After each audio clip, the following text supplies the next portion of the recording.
This is the Holy Gospel according to St. John, the 6th chapter. Jesus went to the other side of the Sea of Galilee, also called the Sea of Tiberias. A large crowd kept following him because they saw the sign that he was doing for the sick. Jesus went up the mountain and sat down there with his disciples. Now the Passover, the festival of the Jews, was near.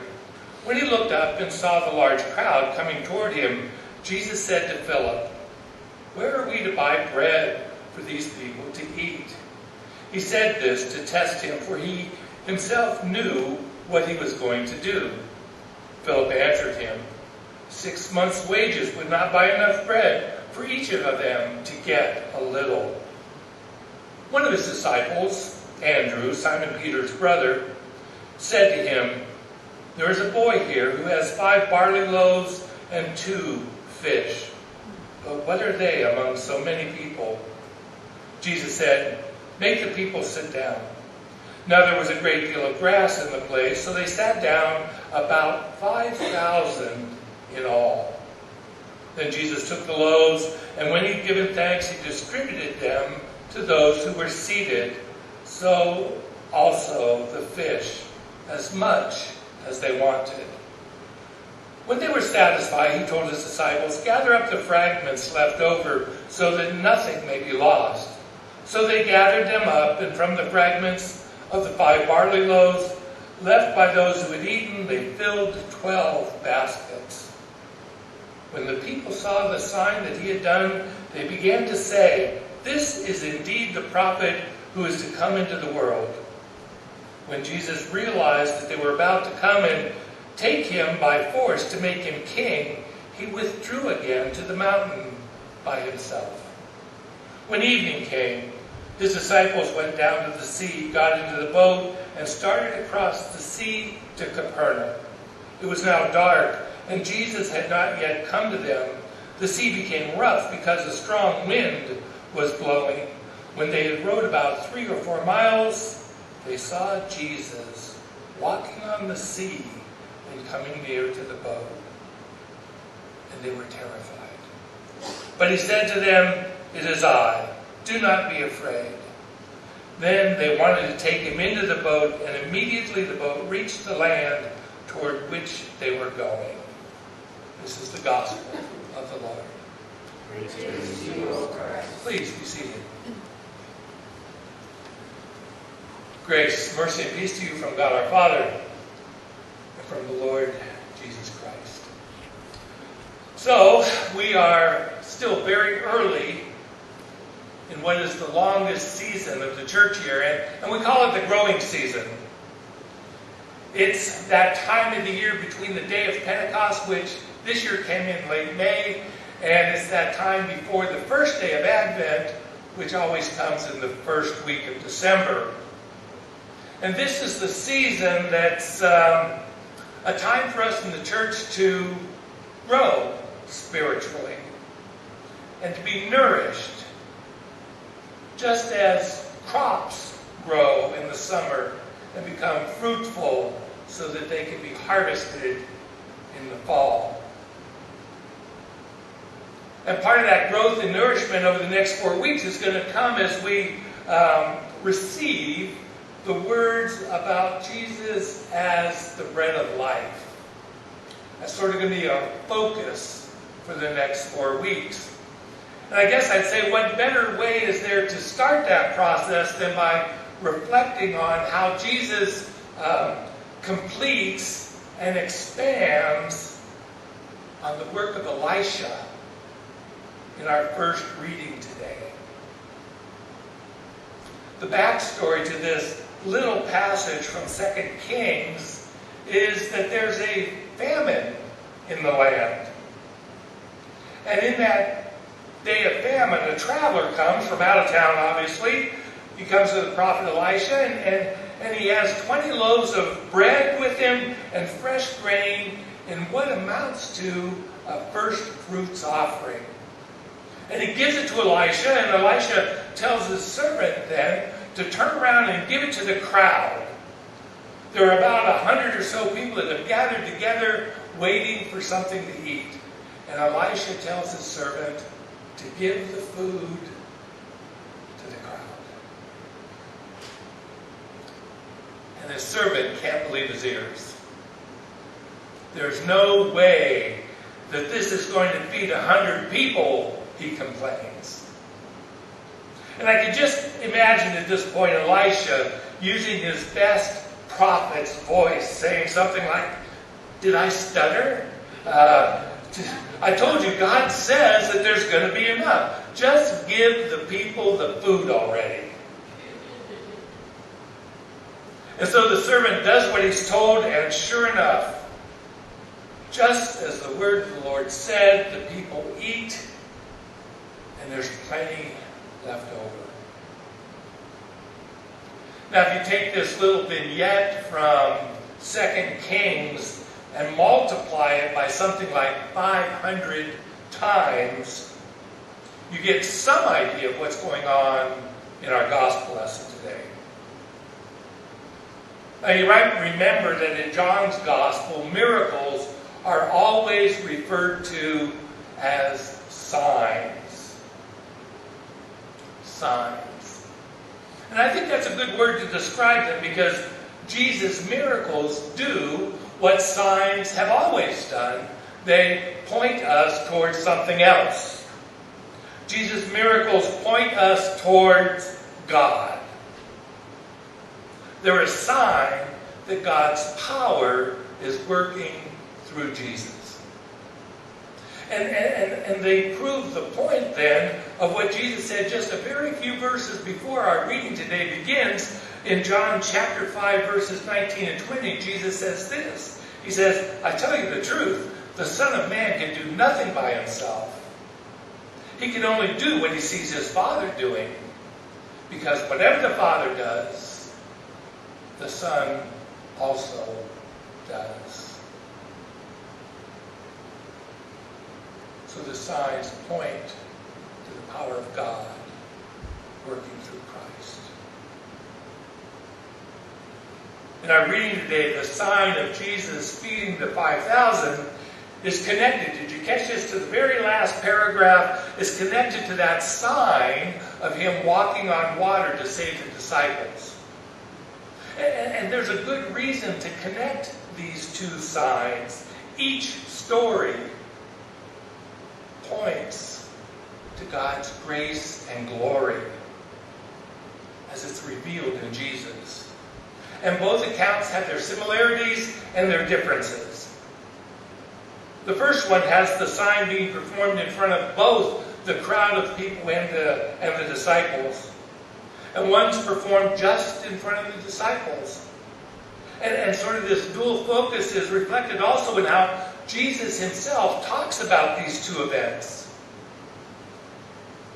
When he speaks during that first sign, the feeding of the 5,000, he does it with the disciples in the presence of the whole crowd. But after the second sign, he speaks just to the disciples alone. But in both cases, the supernatural power of God is used to meet very real, very natural, very personal needs. Needs like this, the need for food, and the need for safety and for rescue from danger. As a matter of fact, the feeding of the 5,000 is so important in Jesus' ministry that it's told about in all four Gospels. And Matthew, Mark, Luke, and John, each of them, by the way they relate their story, even if it's in their own unique way, all of these tell about the grace and glory of God. And that grace and glory is an image I want us to keep in our mind as we go through the lesson today.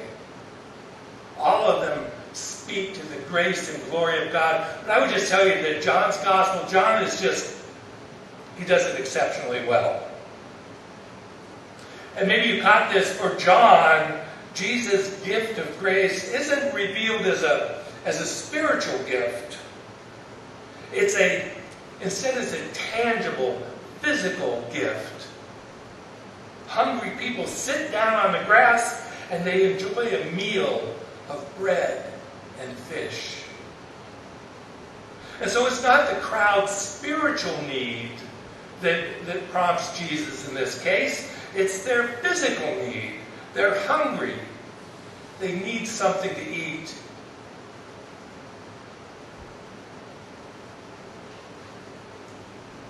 And so Jesus then supplies this daily bread that they need to sustain life.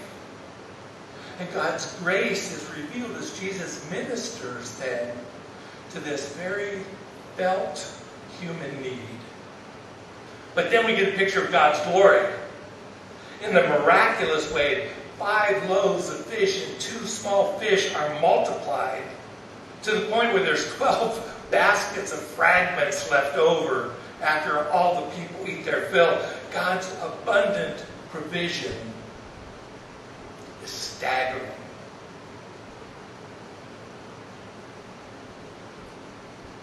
But what comes to us next shows us how different God's glory is from the very human idea of glory that's demonstrated by the crowd. The crowd eats its fill, knowing full well that the food that they got came to them by supernatural means.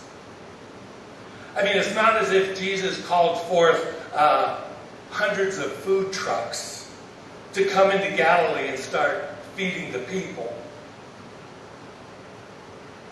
It's a miraculous sign that multiplies the fish and the bread, and it proves to the crowd that at the very least, Jesus is some kind of a prophet. And the crowd figures that if they can just make him king, that they'll never again have to worry about where their next meal is coming from. And Jesus knows that the crowd wants to make him king. Our text says to force him to be king. And they want to bestow earthly glory on him. And as always, Jesus is suspicious of faith and of action that's based solely on signs and miracles. He doesn't go for that. And so the offer of Jesus' grace has given the people this glimpse of his identity, but almost immediately they kind of twist that identity to serve their own purposes. To make Jesus king is to judge him according to human glory. And what could be more glorious than being crowned king? It's about as good as it gets in the human world. But Jesus will have nothing of it. When Jesus rejects that human glory by withdrawing to the mountain, he proved to the crowd that he would offer his grace without claiming worldly power. And this is huge. This is a pattern that follows him all the way to Jerusalem. In fact, it's Jesus rejecting this idea that he'll be a Messiah who's also a conquering king that has the crowd turn on him in Jerusalem years down the road. It's what gets him crucified. Jesus' true glory has nothing to do with earthly power. And so we come to the story then of Jesus walking on water, and his grace and his glory is also revealed in that story, but this time more privately. And I love it that John tells this whole story in just 6 verses. And I would just tell you that I'm afraid that our English language, our English translation that's used to describe this event just doesn't do it justice at all. And to be fair, John's account of this story lacks some of the drama that Matthew and Mark supply when they tell the story, but the main parts are there. Especially the part where Jesus claims to be God. That our English language just simply doesn't capture very well. And we know the way this story rolls out. It's recognizing that the disciples are in trouble. Jesus comes to them But he comes to them in a way that they could have never expected. And they can't believe their eyes. And as I was writing this message, I just had to sort of interrupt myself. And I'm going to interrupt myself right now just to remind us that it's the same thing with us today.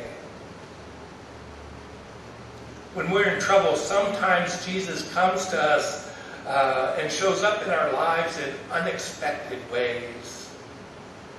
And we might have trouble recognizing him. When we get that unanticipated help from a friend or a relative, or a surprise check in the mail, or a bigger tax refund than you think you're going to get, or even a phone call from a loved one, might very well be the way that God pours grace into our lives today. And we need to be careful then, don't we, that we don't twist that grace the same way that the crowd did after they were fed to suit our own purposes. Or we don't write those divine appointments, that we don't write them off as just some kind of a coincidence. God has a habit of touching our lives in ways that we can't possibly know, ask, or imagine. And here's a radical thought for you. You might even consider the possibility that Jesus would use you to touch someone else's life in an unexpected or unanticipated way. Okay, back on the train to Jesus walking on water. Okay. I would say if it was the crowd's intention to make Jesus king, if that whole effort distorts his glory, then the miracle of Jesus walking on water, and above all, the way he addresses himself to the disciples, that reestablishes his glory, and then some.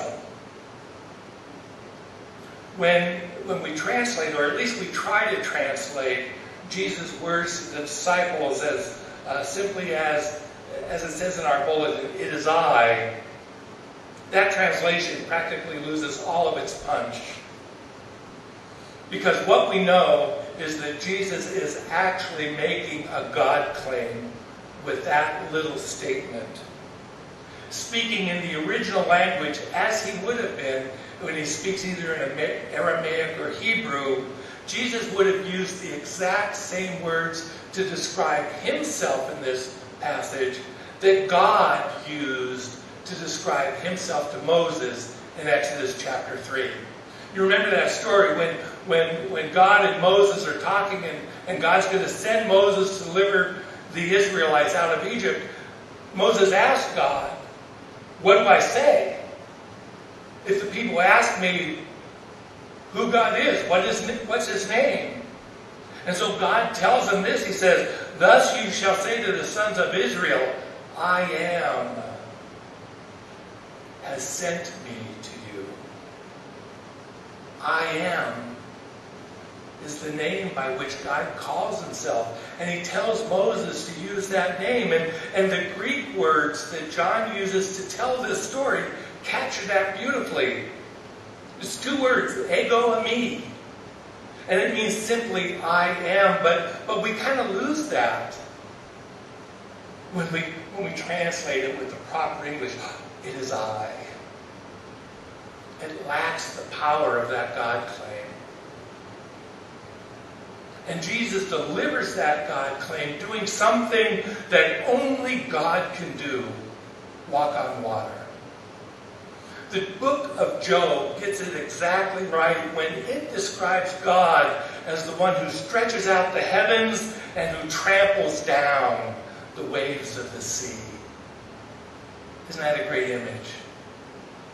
Jesus reveals himself to his disciples by sharing in God's action as he tramples down the waves of the sea. And he identifies himself using God's name, ego eimi, I am. And what's so wonderful about this obvious showing forth of God's glory is that it's done not in some bragging way. It's not boasting. It's not saying, hey, look at me. It's not glory for the sake of glory. It's glory for the sake of grace. The disciples are terrified. And Jesus reveals God's glory in order to calm their fears and to ensure their safe passage. I love it that after he gets in the boat just suddenly appears where it's going. Their passage is safe. They're rescued. This is Jesus' way of reminding his followers and us that God has been, is, and will always continue to be our rescuer. And so Jesus' glory is revealed not for earthly power or bragging rights, but instead to show grace-filled, loving care. These two miracle stories, I would just tell you that they raise important questions for us today about the need to balance God's grace and glory. So just in summary, remember this. We talked about the heart of both of these stories as Jesus' extraordinary, unprecedented gift of grace. And yet, instead of simply receiving that grace, the crowd in the first story, they want to use that God's glory for their own purposes. Selfish purposes. And Jesus won't allow his grace or glory to be controlled by the crowd. And so he withdraws himself to the mountain. I just think it's so interesting that Jesus doesn't even think twice about holding back either his grace or his glory from those in need. He's willing to give it to the crowd, risking that they might want to misuse that glory. And he doesn't withhold his glory from the disciples when it comes to them being in danger either. They're in real trouble on the Sea of Galilee. And Jesus shows forth God's glory and actually makes a God claim to them while calming their fears and safely taking them to where it is they need to go. How we hold Jesus' grace and glory in balance is critical to our life of faith. Grace is destroyed when we try to bend it or twist it and use it for our own purposes. It's destroyed when we make it cheap. Dietrich Bonhoeffer talks about cheap grace.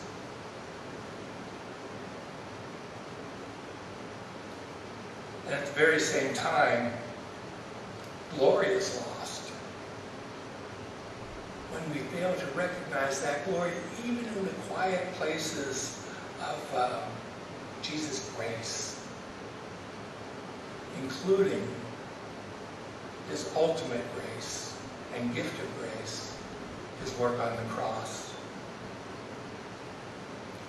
I think this whole section, this idea of God's grace and glory being shown forth in the feeding of the 5,000 and his walking on water, it kind of gives for me a new meaning to that old hymn, God of grace and God of glory.